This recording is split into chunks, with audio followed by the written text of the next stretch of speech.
Okay, so I met our next speaker, Emma Roloff, back in 2021 when she was the director of enterprise sales for a solutions integrator and was first getting started with her podcast.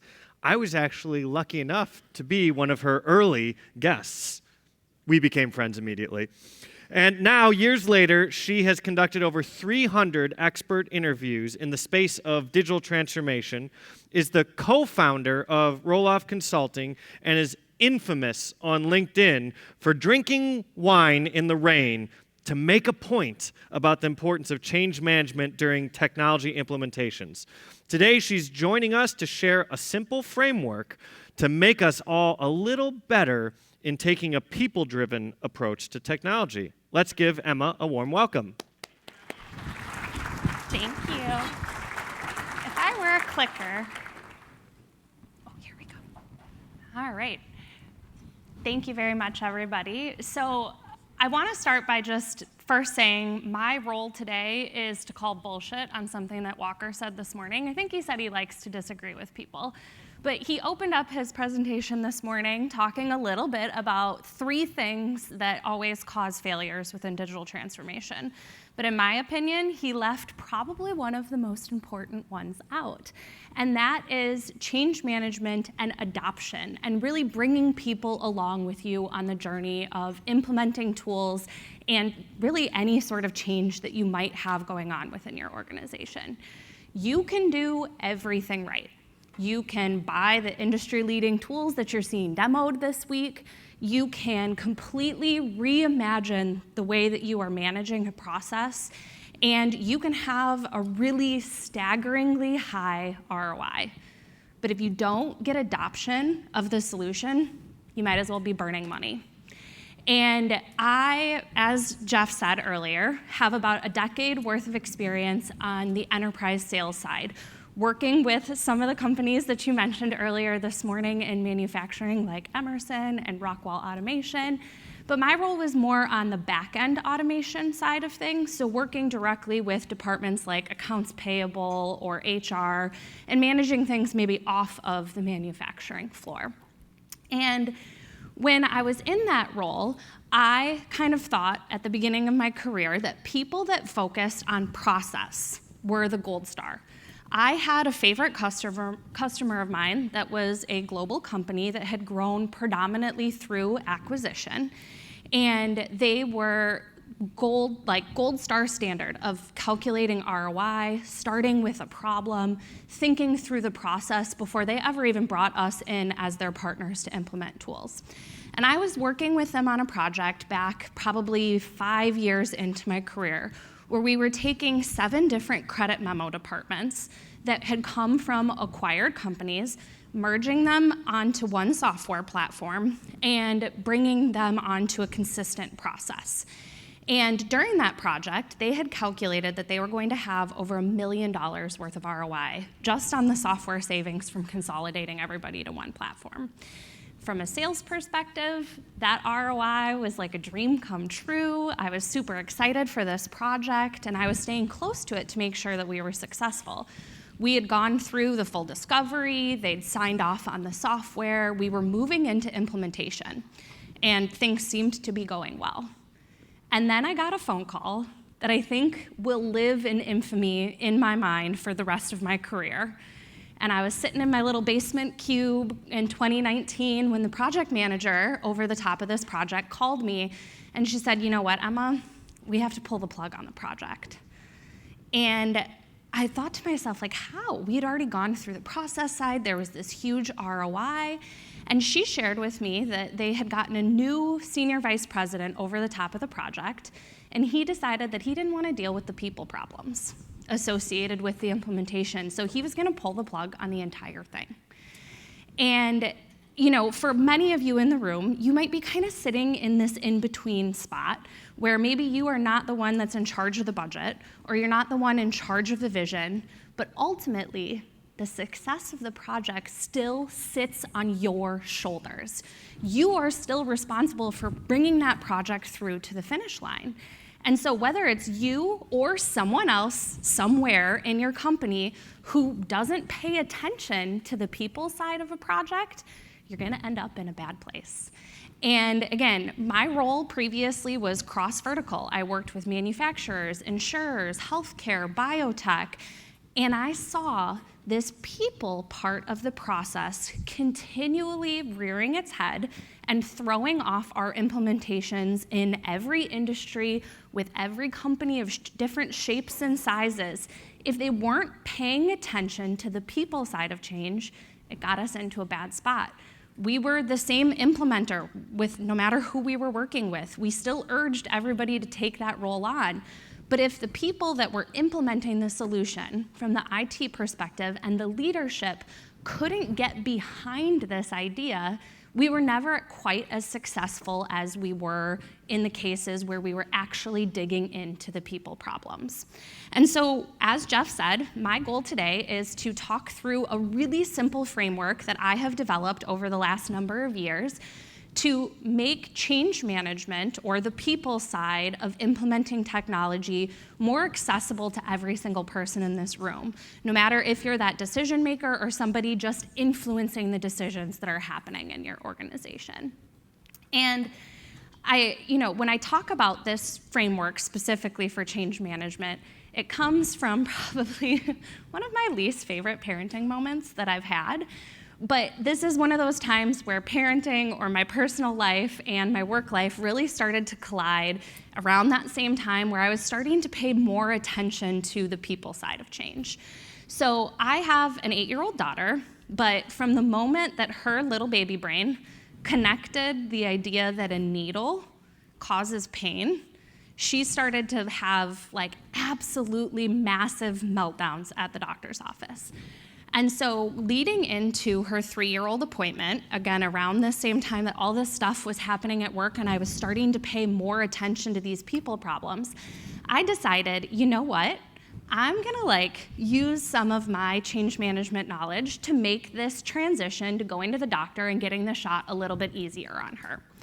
And so she's 3 years old. We did all of the things that I could possibly think of to make her less afraid of going to the doctor.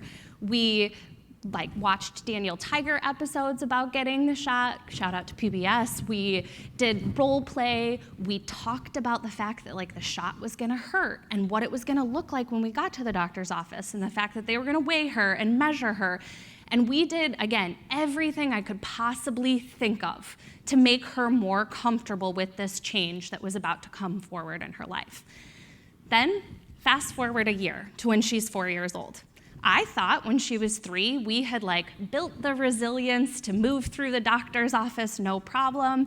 And when it was time to go to the doctor, I told her on the way to school that day, Mommy's gonna come pick you up early from the office and we're gonna go to the doctor. And she didn't have a big reaction.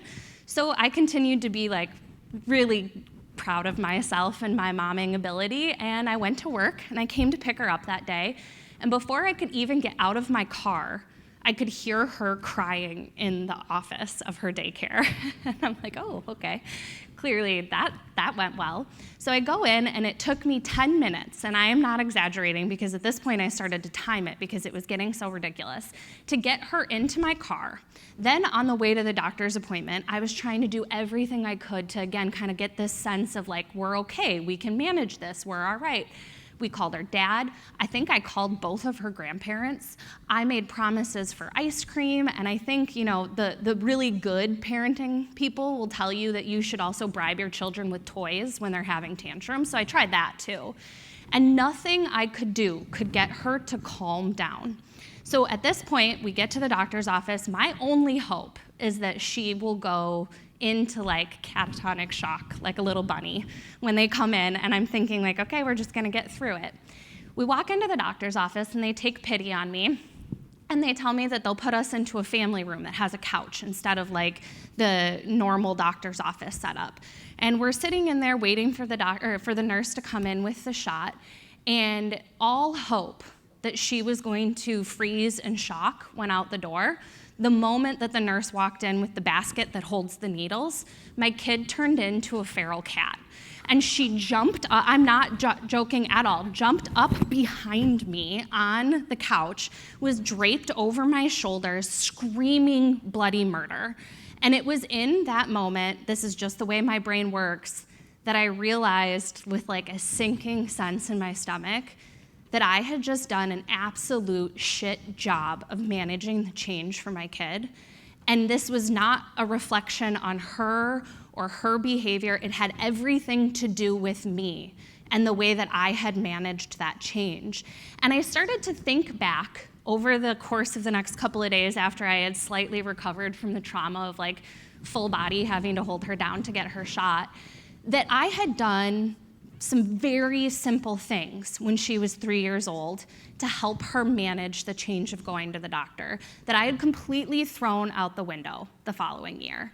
So first, when we were watching TV shows and talking about going into the doctor's office and what that was gonna look like and the measurements and the weighing and all of those things, we set a vision for her of exactly what was going to happen. But most importantly, we talked about the why behind needing shots and what the doctor does for us.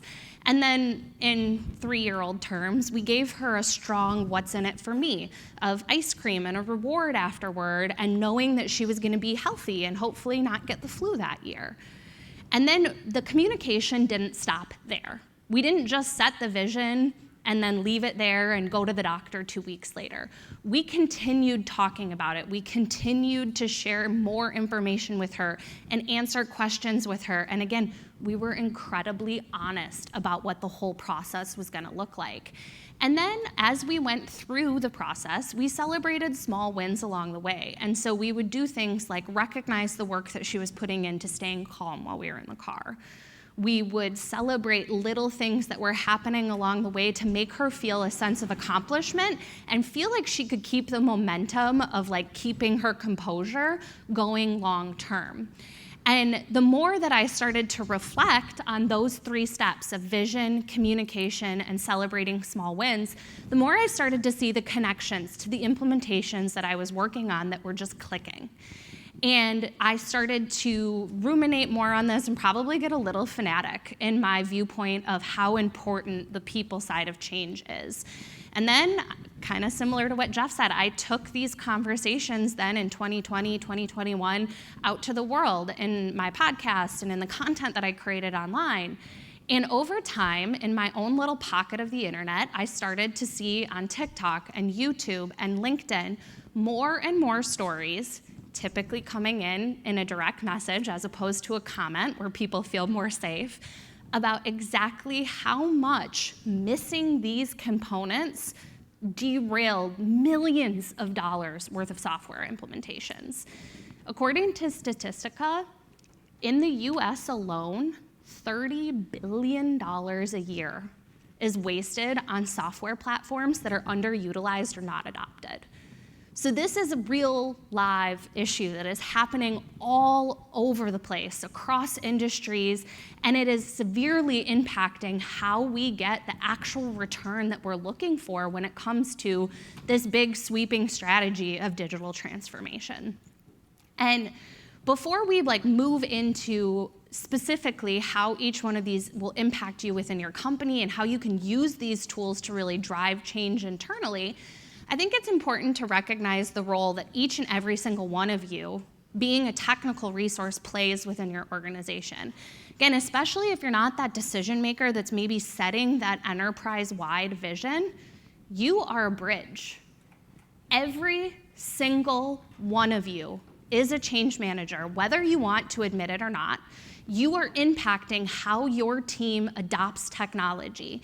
And you are sitting in the place of being the bridge between whatever vision is set at an enterprise level to the people that are going to be consuming and using the technology that you're implementing. And it is your job to help take that enterprise why, and if it's missing, it gets a little bit more complicated, but take that enterprise vision and connect all of those people that are doing the job day in and day out with the what's in it for me statement for them. I mentioned that I create a lot of content on TikTok, and I have one video that I'm going to continue to reference as we're going through this presentation. And I just point blank asked everybody that is in my following and anybody that it showed up in front of, if you could share one thing with your executive team, like as honest as you can be, about how you view your digital transformation or what they should have done different, software implementation, what would it be? And this idea of the why continued to come up over and over again. And you can see I specifically cherry-picked some of these so that you can see there's somebody that's Gen Z, there's millennials. I had a number of people that were saying they were Gen X that all care deeply about understanding why they have to do something, and that their adoption or their buy-in is going to be absent if they don't understand that. And more specifically than just understanding why the organization is moving forward with transformation, like Walker said this morning, there's plenty of executives that don't know what the hell they're doing or why they're doing it. You have to have a what's in it for me for the people that are going to adopt your solution. Because if you don't have that North Star for your whole team to come together and drive towards this change, you're not going to get the kind of adoption that is actually going to make you as successful as you're going to be in your mind while you're planning out your projects. And so before we talked about the vision, I really wanted to focus in on the importance of that idea of why. So then when we take a look at, again, the Change Management for Everyone framework, it's super simple because there are plenty of really robust tools like ProSize methodology or Kubler's change management framework. But what I find is that they often are multi-step, and they're kind of hard to come back to in the moment and really reiterate on. And even if you have a change management team and you have people that are dedicated towards communicating and driving forward change within your company, that doesn't, that structure that's at that enterprise level doesn't come down into every conversation that you're having. These three things can come down into every conversation that you're having. So for any of the decision makers that are in the room, one of the things that I've done, again, with feedback from my community online, is start to think through what was an easy equation that I could use to help people realize what needs to be included in the conversation of vision. And for many of you, this might be influencing that executive that's helping shape that. And how do you influence up in a way that makes it clear to them that you need all of these components? So I purposely made this equation a multiplication equation, because if any one of these 4 Ps ends up being a 0, you are not using an effective vision for communicating with your team. And so the 4 Ps are purpose, surprise, surprise, people, process, and then participation. And you can use this, again, even if you're really leading from the middle, because you can help pull that why out based off of what you know of how you're going to change the process.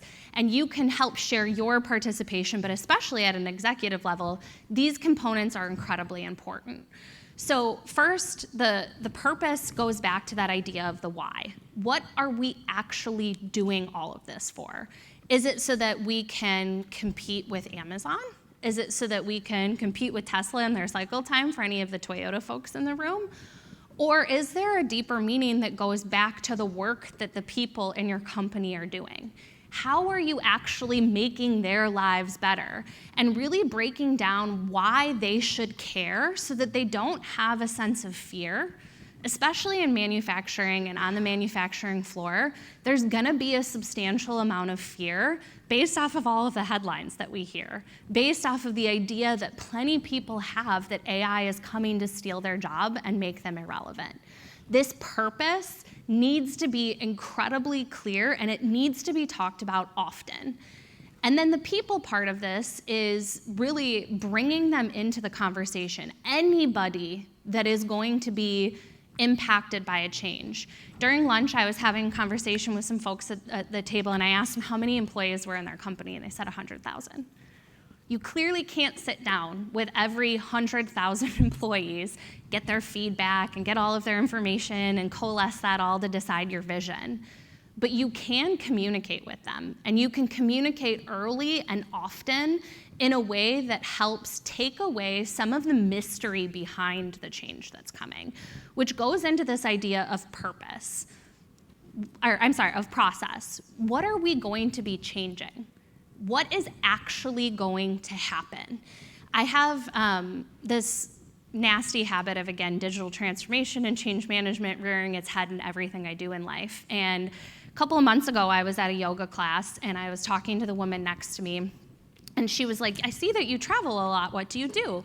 And I started to share with her that I get to do this kind of stuff all day. And she was like, oh, that's interesting. You should come talk to our company. And I said, oh, really? Like, tell me a little bit more about what you're talking about. And she works for a large health system that's in our area, so not in the manufacturing space.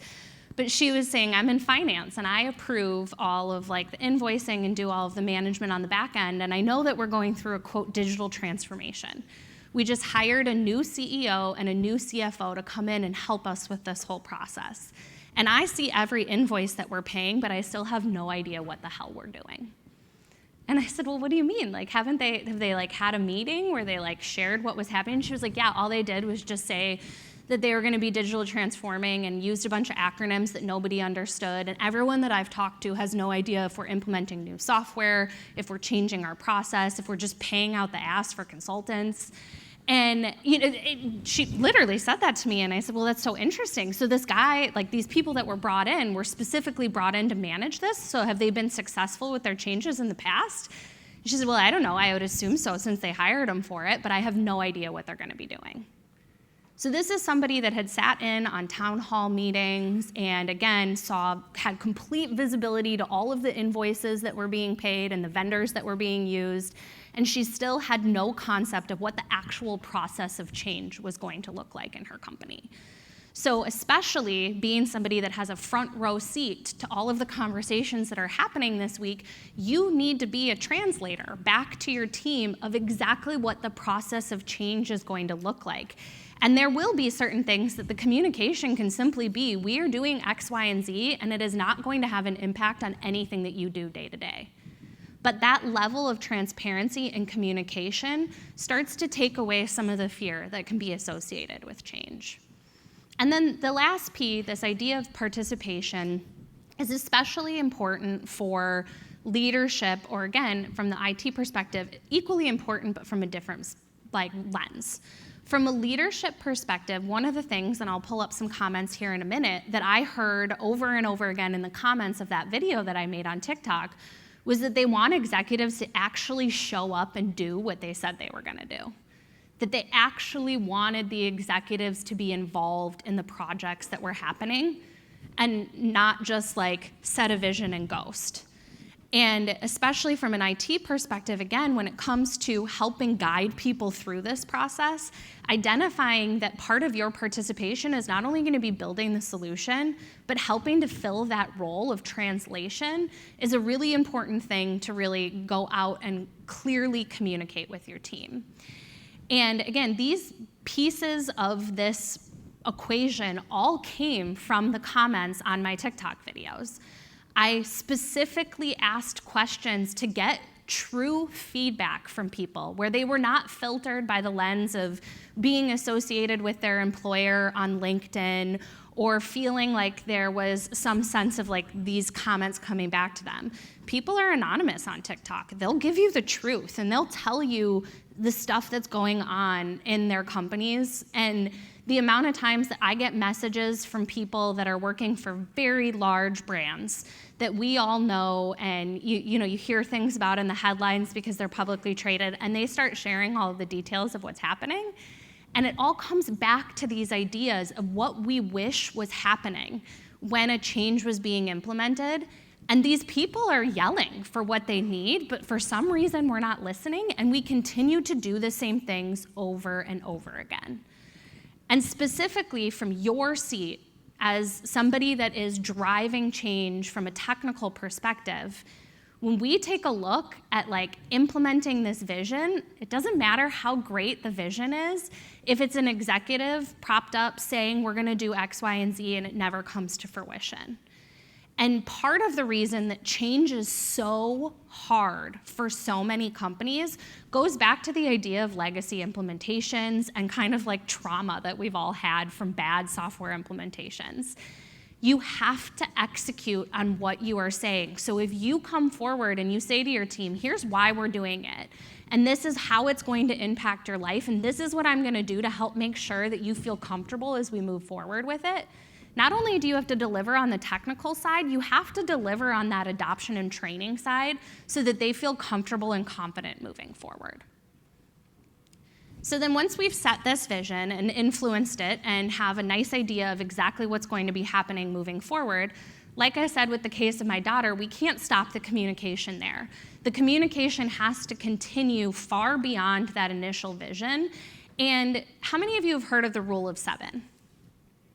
Okay, like a couple of hands. So the rule of 7 is essentially that you have to hear a message 7 different times before you fully pull it into your brain, have it settled there, and can act on it. And a lot of times people will talk about the rule of 7 in the space of marketing. So companies will try to get their marketing message to you 7 different times. Or a salesperson will try to have 7 different touch points with you before you before you feel comfortable knowing who they are, what they offer, and maybe taking a call with them. The exact same thing is translates into change management and software implementations. If we're setting that vision and all we do is talk about it one time at a town hall and then no one hears anything about it for 6 months and then all of a sudden something's put in front of them and their whole world is turned upside down because the way that they're managing the process completely changes, they're going to feel like they didn't know what was happening. And the other tricky part is of those 100,000 employees you might have in your organization, all of them learn differently. All of them communicate differently. So if you have 7 town hall meetings or 7 Zoom meetings that are recorded or you send 7 emails, that's not going to be enough to actually reach all of your employees because there are going to be people that don't read those emails. There's going to be people that don't show up to those meetings. And so your communication has to become almost constant on what is happening. And it can't just be with the project team that's super close to it. You have to extend that communication back out to the people that are going to be impacted by it. And the other part that we all know, when we're working with software, things don't always go as planned. What we have as our vision or our idea of exactly what's going to happen shifts and changes over time. So that means that our communication also has to keep up with the clip of how things are moving and changing. So you just need to keep that rule of 7 in mind and think about that with how you communicate to managers that might be speaking to employees. So even if it's not, a big all-team meeting, they're still hearing about updates in their weekly touch bases, or they get memos that have that information in it on a regular basis so that you're able to keep that communication going. Now, another thing that makes this more complex too is you guys are all talking about solutions that are on the cutting edge. You guys are talking about literally changing the way that manufacturing works. And when we're in that cutting edge space and we're pushing boundaries, the likelihood of most of the people back at your home office actually understanding what the hell you're talking about is very low. And so part of your job when it comes to communication, I mentioned this idea of being a little bit of a bridge. Another way to think about this is being a translator and really helping people understand what the different dynamics of technology are that are going to be impacting them. Do they even understand what you mean when you say edge computing? Do they understand what IoT is? Do they understand what AI actually is beyond robots coming to steal all of our jobs? It is your job to help be that translator or that bridge to take what you're talking about this week and make true, genuine connections to what they're doing. And going back to being that bridge or that translator for the what's in it for me statement, a nice little reminder for all of you that communication is bidirectional.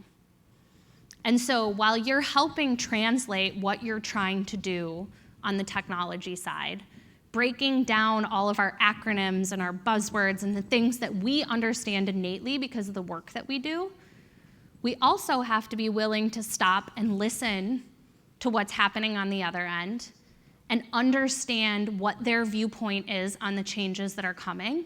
And that doesn't mean taking every bit of information and changing direction or strategy all the time, but you do have to listen in order for communication to actually be in place. Otherwise, you're just dictating. And I don't know about you guys, but I don't like being treated like a child and just being told to do something without at least understanding why. When I was in a previous position, one of my bosses said that he knew that he couldn't ask me to do something unless he had a good reason why behind it. And not because I was a difficult person, but because there's so much happening all the time, and there are so many priorities that are constantly battling with one another that I needed a strong why. And so every time he would ask me to do something, part of the question and the communication back would be me asking why and giving feedback and having that dialogue.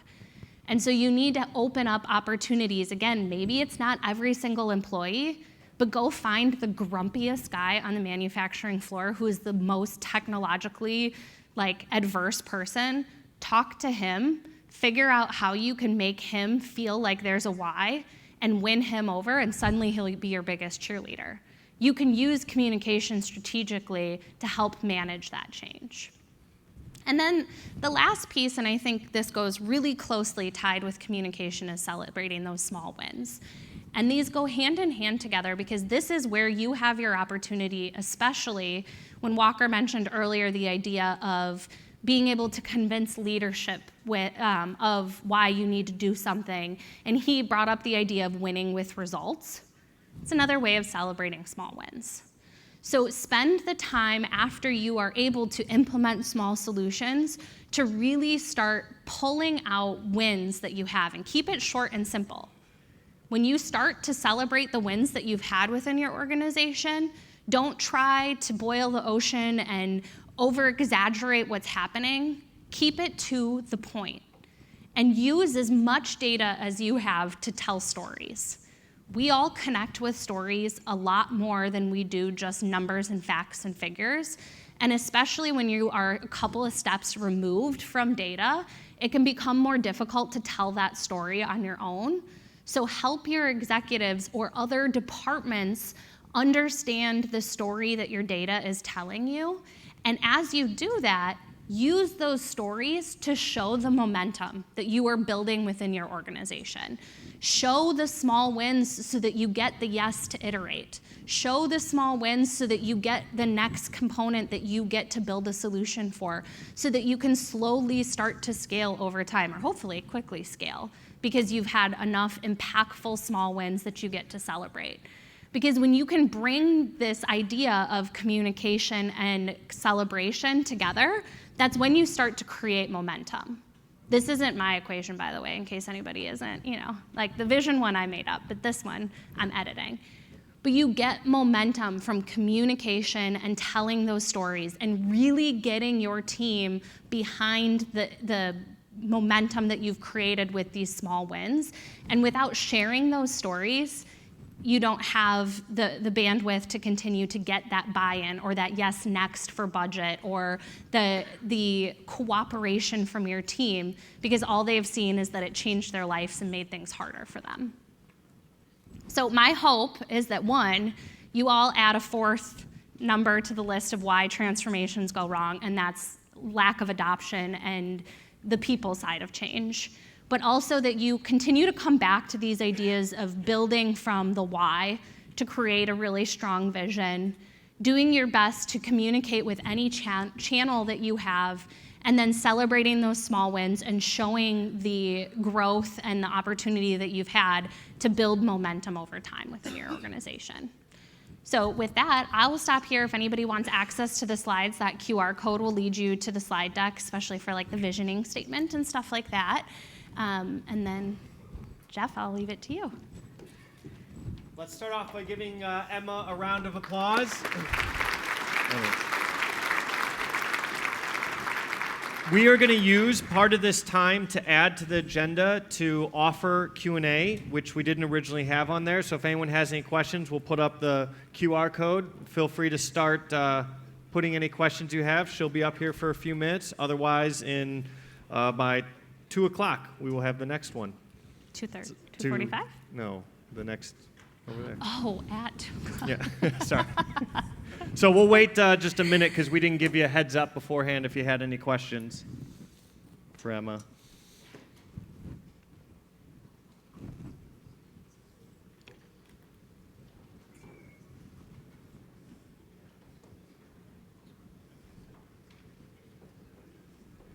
While they're coming in, I will continue with some of my dad jokes. Why can't you hear a pterodactyl go to the bathroom? Because the P is silent. Recently, I visited the tiniest wind turbine exhibit. Honestly, not a big fan. My wife said, "What starts with F and ends with K?" I said, "No, it doesn't."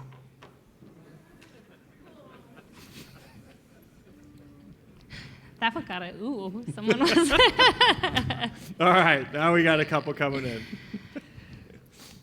Okay, so how do we start a digital transformation in a company where there is no knowledge? Whoop, it went away. Oh, okay, where there's no knowledge on IT or C-level. Okay, so I always talk about building digital literacy at an executive level by making it as approachable as possible. So and this is nothing against any decision maker in the room, but one of the things that I see happen pretty regularly at the executive level is a very, very, very surface level understanding of technology in terms of, oh, we should be doing AI. I've actually, and Jeff, I'd be curious if you've heard this too. I had somebody tell me once that they were curious what kind of AI solutions I thought were valuable because their board of directors told them that they need to be investing in it. Have you heard that kind of like conversation coming from executives of like, we know we need to do it, but we have no idea where to start? Yes, all the time. Yeah. And so one of the things that you can do to kind of get that momentum started is go to your HR department and ask if you can do a lunch and learn. Tell them that you want to help start educating people on what the art of the possible is. Lean on vendors that you have relationships with and bring them in to help you start educating people in the company. One of the things that I did a lot when I was in sales was kind of that art of the possible conversation where we would give people just enough information to get the ideas rolling so that they could start to have the conversations internally about what they wanted to actually build and what direction they wanted to take the company. And the more that you can start to kind of like filter that information in that way of either leaning on vendors or having it be something that you start by talking to learning and development or HR or your IT leadership because they probably know that they need to be doing this stuff too, is gonna help you just start to generate ideas internally and get people excited about it. Because part of the reason that companies are adverse to change and adverse to technology is the sense of unknown. So the more that you can educate and build digital literacy within your company, the less that fear of unknown is going to impact their decision making, and you're gonna have more wiggle room to be able to propose new ideas or get feedback from people of the direction that they think that they should be going. What about the grumpy employees who don't wanna change? They have their silo and they don't want to drop it.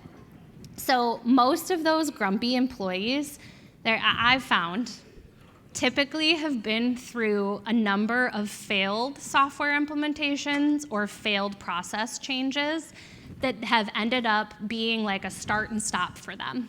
And they've probably seen things change that impacted their productivity in a negative direction that were then rolled back. And they've seen this back and forth and this start and stop so often that creates that like chip on their shoulder and that grumpiness. And the other part is that they are typically in their silo, they're happy, they feel very content that they can deliver what is expected of them in that role, in that capacity, with that process. And so it's very hard for them to think about changing that, and it makes them question their value. And it makes them start to think like, well, if we change this process and I'm not as good at working in this environment versus what my current silo looks like, what's my value and how effective am I going to be moving forward? So that's where you have to get really strong with your communication to that person and be really direct about exactly how you're going to do it differently than any of the other failed attempts that they've seen in the past. And like actually hearing what they have to say about why other projects failed in the past and helping explain how you're going to do it different. And then going back to that idea of the why, you have to actually have a good and compelling reason why they need to change. And then paint the picture of how you're going to help make sure that they still get to be that person that has the expertise and gets to be effective in that process, and how you're going to help get them there. What is the training going to look like? What tools can they use to get up to speed on that? Because again, it often comes from that fear of becoming obsolete or literally just not believing that it's going to happen, so why should I waste my time? Okay, how do you approach change management within an organization that's experienced multiple failures with previous deployments? So again, this goes back to the grumpy employee. The grumpy employee has probably been a part of all of those failed implementations. And they're tired and they don't want to do it anymore. And so one of the things, again, kind of coming from the change management lens, that communication piece is going to be really important, but more specifically, the bi-directional communication piece. So really leaning into finding a handful of subject matter experts that you can bring into the process and have them have ownership over what's happening and give you feedback on why things didn't work the last time and what they think you need to do differently this time in order to actually get through to the finish line and have the adoption and a successful implementation. A lot of times we, again, kind of get lost in translation between what's going on in the business and what's happening on like the IT side and systems integration, and there's like that role of the bridge is really, really important when you've gone through failed implementations in the past. Because, I mean, raise your hand if you've been a part of a failed implementation. Okay, I have a feeling some of you are lying, because like that's actually shocking to me, of some sort of tool that had a short lifespan because it wasn't adopted, or just straight failure not even getting off the shelf.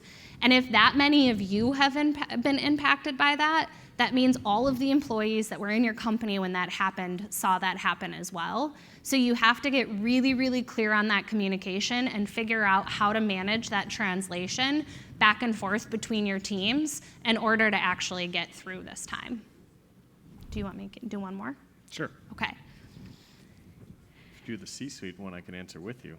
Okay, go ahead. So how do you encourage the C-suite to adopt a digital strategy, Jeff? I'd be curious. We're going to wing this together because I'm going to answer from a different perspective than you. So any of you that may have seen me do one of my keynotes where I talk about the art of the possible with Industry 4.0, I give this great inspiration of what companies can do and then show examples of what they've done. And I end my presentation, which is my most effective way of trying to drive adoption of digital strategy, is to challenge them to go, if you don't have an answer for why you're going to do this, then I challenge you to go, then you need to come up with an answer for how you're going to compete with your competitors that do. Come up with an answer for one of the two. And that usually gets them thinking pretty clearly. But I'd be curious to see how you answer that one. I wouldn't say mine is far off. Mine is centered around the why.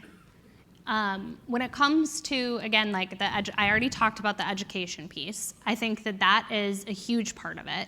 And I used this analogy while we were talking at lunch too. But change management as a whole, I had a podcast guest that brought this up, so it's not my intellectual property. But he said that we're afraid of change for the same reason that we're afraid of the dark.